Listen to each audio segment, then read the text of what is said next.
Hello, my name is Ria and welcome to my channel English World. I have made this video on a very special request and this video is about IELTS reading module. और इस video में मैं आपको कराने जा रही हूँ एक बहुत ही कॉम्प्लिकेटेड टेक्निक जो स्टूडेंट्स को बहुत ज़्यादा कॉम्प्लिकेटेड लगती है। ये है मैच द हेडिंग्स। बहुत सारे स्टूडेंट्स मैच द हेडिंग्स में बहुत ज़्यादा गलतियां करते हैं क्योंकि उनको राइट आंसर्स ढूंढने में बहुत ज़्यादा स्ट्रगल फील होती है। कई बार आपको ऑप्शंस बहुत ज़्यादा सेम लगती हैं, कई बार वो कीवर्ड्स बनाते हैं और बहुत ज़्यादा स्ट्रगल फील करते हैं। सो आज आप मेरे साथ मास्टरी करेंगे मैच द हेडिंग टेक्निक को क्रैक करने के लिए। सो सबसे पहले हम देखते हैं that what is match the headings. IELTS reading module की अगर हम बात करें तो इसमें 5 ऑलमोस्ट टाइप्स ऐसी होती हैं जिसमें से एक टेक्निक होती है मैच द हेडिंग। इस कैटेगरी के अंदर, इस टाइप के अंदर क्या होता है, यू हैव 5 to 6 पैसेजेस। आपके पास 5 से 6 पैसेजेस रहते हैं और हर एक पैसेज के लिए आपको ऑलमोस्ट 7 to 8 हेडिंग्स दी होती हैं और हर एक पैसेज के लिए आपको एक एटलीस्ट हेडिंग या उसका टाइटल जो है वो सिलेक्ट करना होता है। Now I am going to tell you कि आप बहुत ज़्यादा स्टूडेंट जब मैच द हेडिंग करते हैं तो आपके आंसर्स गलत क्यों होते हैं, क्यों आपको कंफ्यूजन होता है। तो सबसे पहले मैं आपको बताती हूँ कि ज़्यादातर स्टूडेंट्स क्या करते हैं। सबसे पहले वो जो ऑप्शंस होते हैं, हेडिंग्स होते हैं, जैसे 7 से 8 हेडिंग्स होते हैं, तो वो एक एक करके उन हेडिंग्स को पढ़ते हैं। They read all the options. Headings या ऑप्शंस पढ़ने के बाद जब उनके टाइटल्स पढ़ लेते हैं उसके बाद वो एक एक करके पैसेजेस को पढ़ते हैं। जैसे पहला पैसेज पढ़ा, अब वो पहला पैसेज जब पढ़ते हैं तो उसमें उसकी फर्स्ट लाइंस और लास्ट लाइंस को पढ़ते हैं। अब पढ़ने के बाद वो फिर दोबारा ऑप्शंस पे जाते हैं और दोबारा 7 से 8 ऑप्शंस सारी दोबारा पढ़ते हैं। अब स्टूडेंट्स क्या करते हैं कि या तो वो ऑप्शंस के अंदर कुछ वर्ड्स हैं, वहाँ पे कीवर्ड्स जो वो बनाते हैं, उन कीवर्ड्स को पैसेज में उनके साथ मैच करने की कोशिश करते हैं, या जो पैसेज की फर्स्ट और लास्ट लाइंस होती हैं वहाँ पे कुछ कीवर्ड बनाते हैं, उनको ऑप्शंस के साथ मैच करने की कोशिश करते हैं। और कई बार क्या होता है कि आपको सिमिलर कीवर्ड्स जो हैं एक से ज़्यादा ऑप्शंस में दिख जाते हैं और आप कंफ्यूज हो जाते हैं कि ये कीवर्ड्स जो है एक से ज़्यादा ऑप्शन में है तो कौन सा आंसर सही है। और इसी तरह इस स्ट्रगल में और इस तरह की स्ट्रैटेजी जब आप यूज़ करते हैं तो आपके आंसर गलत होते हैं। Now you would be surprised कि अगर इस तरह से स्ट्रैटेजी यूज़ करके हमें मैच द हेडिंग इस टेक्निक को क्रैक नहीं करना तो क्या करना है। मैं आपको अपॉर्चुनिटी देने जा रही हूँ मेरे साथ इस टेक्निक को अभी क्रैक करने का ऑनलाइन। तो चलिए स्टार्ट करते हैं। Now firstly we look at each option. हम हर एक ऑप्शन को पढ़ेंगे और उसको हम स्किम करेंगे, ना कि हम उनके कीवर्ड्स बनाएंगे। हमारा पहला ऑप्शन है a wrong assumption regarding the qualities of medical gloves. Now I skim this option. Medical gloves की क्वालिटी के बारे में किसी ने रॉन्ग एजम्पशन लगाया है, एक गलत आइडिया, एक गलत अनुमान है। Now the second option, main reasons why medical gloves are necessary. मेन कारण दिए हुए हैं कि मेडिकल ग्लव्स क्यों ज़रूरी हैं। Next option, events leading to the development of medical gloves. घटना जिससे मेडिकल ग्लव्स की डेवलपमेंट हुई, एक ऐसा इवेंट जो मेडिकल ग्लव्स की डेवलपमेंट की तरफ ले गया। Next option, variety of medical gloves for specific purposes. Medical gloves के स्पेसिफिक पर्पसेस के लिए वैरायटी की बात की जा रही है। Evidence for the effectiveness of medical gloves. सबूत मेडिकल ग्लव्स की इफेक्टिवनेस के लिए। Next option, resistance to a policy promoting the use of medical gloves. Resistance, एक रोक लगाई गई है, टू अ पॉलिसी, एक ऐसी पॉलिसी जो मेडिकल ग्लव्स के यूज को प्रमोट कर रही है। So these are all the options. सारी ऑप्शंस को पढ़ने के बाद हम पैसेज में आते हैं और आपने एक चीज़ नोटिस करा कि जब हमने ऑप्शंस की स्किमिंग करी, ऑप्शंस में स्किमिंग करी, तो हमने कोई भी कीवर्ड नहीं बनाया। मैच द हेडिंग्स में कीवर्ड का कोई रोल नहीं होता। अब हम ऑप्शंस को स्किम करने के बाद अपने पैसेज पे आ रहे हैं। स्क्रीन पे आपको दिख रहा है एक पैसेज और ये पैसेज है नंबर ए पैसेज में आपने देखा कि ये हमारे पास टोटल 4 to 5 लाइंस का एक पैसेज है और हमारा पैसेज है ए। अब ये पैसेज मेडिकल ग्लव्स से शुरू हो रहा है और पेशेंट्स तक जाता है, लेकिन हम इसमें इसको किस तरह से स्किम करेंगे, हम इसकी फर्स्ट लाइन को और लास्ट लाइन को स्किम करेंगे। नॉर्मली फर्स्ट लाइंस और लास्ट लाइन स्किम की जाती हैं, लेकिन प्रॉब्लम ये रहता है कि जब स्टूडेंट फर्स्ट लाइन समझते हैं तो उनको ऐसा लगता है कि फर्स्ट लाइन का मतलब है जो सिर्फ पहली लाइन में आए। फर्स्ट लाइन का मतलब ये नहीं होता। फर्स्ट लाइन का मतलब है full stop to full stop पहली line, full stop to full stop last line. कई बार ऐसा होता है कि बीच में कनेक्टर्स होते हैं, उनको भी हम जो है कंसिडर करते हैं। तो डजंट मीन कि हम फुल स्टॉप तक रुक जाएं। अगर connector but, however, similarly, in this way है तो हम उन लाइंस को भी पढ़ सकते हैं। सो मेक श्योर एक लाइन एक कंप्लीट मीनिंग है। तो हम अपनी फर्स्ट लाइन पढ़ते हैं। मेडिकल ग्लव्स से लेकर हमारी लाइन जाती है प्रोसीजर्स तक। सो ए पैसेज की फर्स्ट लाइन है, medical gloves are disposable gloves that are worn to help reduce cross-contamination between doctors, nurses and other health professionals and patients during surgery, physical examination and other medical procedures. अब इस line को अगर मैंने scheme किया तो मुझे इसका meaning ये निकला, इसका ये रियलाइज़ हुआ दैट मेडिकल ग्लव्स यूज़ होते हैं क्रॉस कंटेमिनेशन को कम करने के लिए। It helps to reduce cross contamination. अब मैं आती हूँ लास्ट लाइन में। लास्ट लाइन है, likewise health professionals are protected from being infected by the patients. तो पेशेंट्स से इन्फेक्शन से बचने के लिए हेल्थ प्रोफेशनल्स जो हैं सिमिलरली इससे यूज़ करते हैं। तो हेल्थ प्रोफेशनल्स इन्फेक्शन से बच जाते हैं मेडिकल ग्लव्स पहनने से। सो लास्ट लाइन और फर्स्ट लाइन्स का जो मैंने स्किम करा तो मेरे पास ये मीनिंग मेरे हाथ में आया कि मेडिकल ग्लव्स जो हैं इन्फेक्शन से बचने के लिए पहने जाते हैं, इन्फेक्शन से बचाते हैं, क्रॉस कंटेमिनेशन से बचाते हैं। अब पॉइंट नंबर 2 ये है कि ऑप्शंस को स्किम करने के बाद पैसेज की फर्स्ट लाइन्स और लास्ट लाइन को स्किम किया, नंबर 2।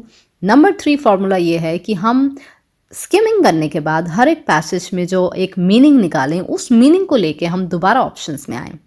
अब मेरा मीनिंग ये है, मेडिकल ग्लव्स इन्फेक्शंस और कंटेमिनेशन से बचाते हैं। अब इसको मैं ऑप्शंस में लेके जाके उनको वहाँ पर एलिमिनेट करती हूँ जब तक मुझे राइट ऑप्शन नहीं मिलता, मेरा करेक्ट ऑप्शन, रेलिवेंट ऑप्शन नहीं मिलता। तो मैं एक एक करके अपनी सारी ऑप्शंस को पढ़ती हूँ दोबारा और उनको एलिमिनेट करती हूँ। The first is wrong assumption regarding the quality of medical gloves. Medical gloves के बारे में कोई रॉन्ग एजम्पशन तो नहीं था। Now number 2, main reason why medical gloves are necessary. Medical gloves ज़रूरी हैं, येस, यहाँ तक कुछ आइडिया तो था कि कंटेमिनेशन से बचाते हैं, पर इसको मैं होल्ड पे रखती हूँ जब तक मेरे को बाकी सारी ऑप्शंस एलिमिनेट नहीं हो जाती। Now I read the next option, events leading to the development. Medical gloves की डेवलपमेंट के बारे में कोई ऐसा इवेंट नहीं था। Then variety of medical gloves, इसमें मेडिकल ग्लव्स की वैरायटी भी नहीं बताई। एंड देन एविडेंस और for the effectiveness of medical gloves. Medical gloves की इफेक्टिवनेस के बारे में, इफेक्टिवनेस तो है कि वो क्रॉस कंटेमिनेशन या इन्फेक्शन से बचाते हैं, लेकिन कोई एविडेंस, कोई ऐसा सबूत ठोस मिला नहीं। And then we have the last option, resistance to policy. किसी पॉलिसी पे रोक लगाने की भी बात नहीं हुई। सो मैंने सारे के सारे ऑप्शंस एलिमिनेट कर दिए and I am left with this option, main reason why medical gloves are necessary. तो ये बन गया हमारा correct option, correct heading for this passage. Now I move to the next passage. Now I read the second passage, B, and the line is, a significant innovation involving medical gloves occurred at Johns Hopkins Hospital in Baltimore, USA in the 1880s.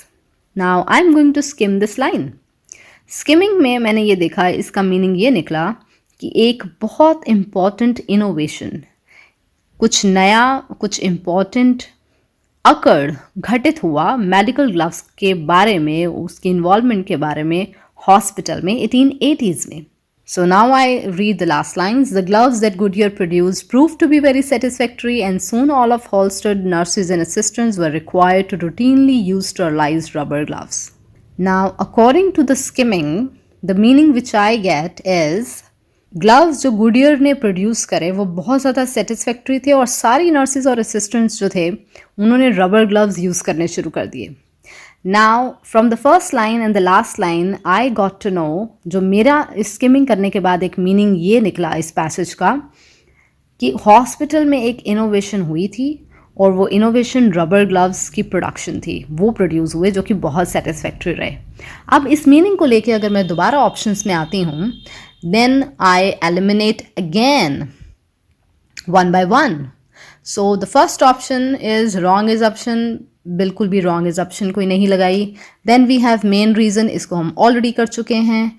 Then we have event leading to the development of medical gloves, या एक rubber glove की development तो हुई है, कोई घटना भी थी, इसको होल्ड पे रखते हैं। Then variety of medical gloves, कोई वैरायटी नहीं दिखी मुझे। एविडेंस, सबूत मेरे को इफेक्टिवनेस का नहीं मिला। Then resistance to a policy, और ये भी नहीं रहा।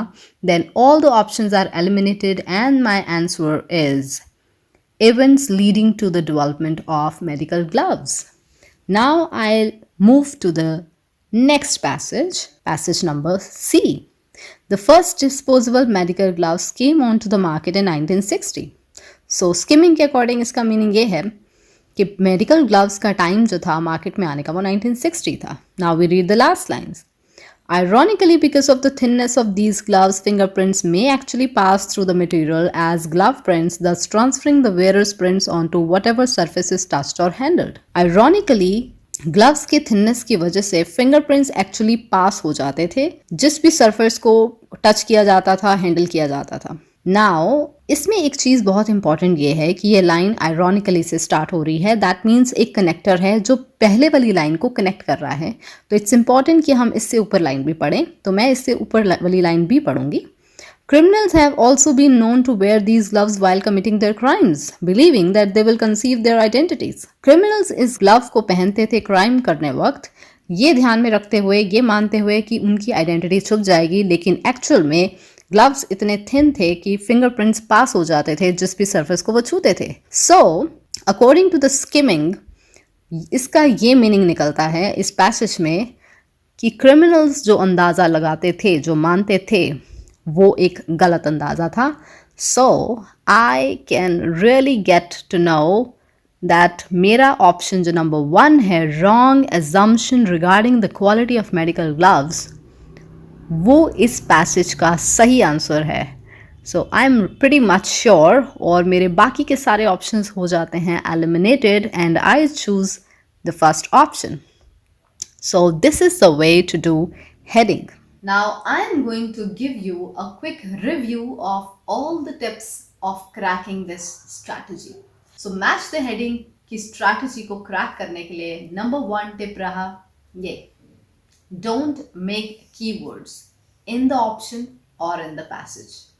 Don't make keywords. आपको keywords नहीं बनाने हैं, ना option में ना passage में.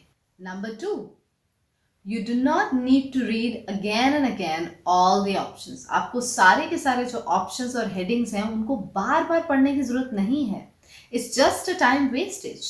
Number 3, skim the first line and the last line of each passage. हर एक passage की first lines और last lines में आपको करनी है skimming.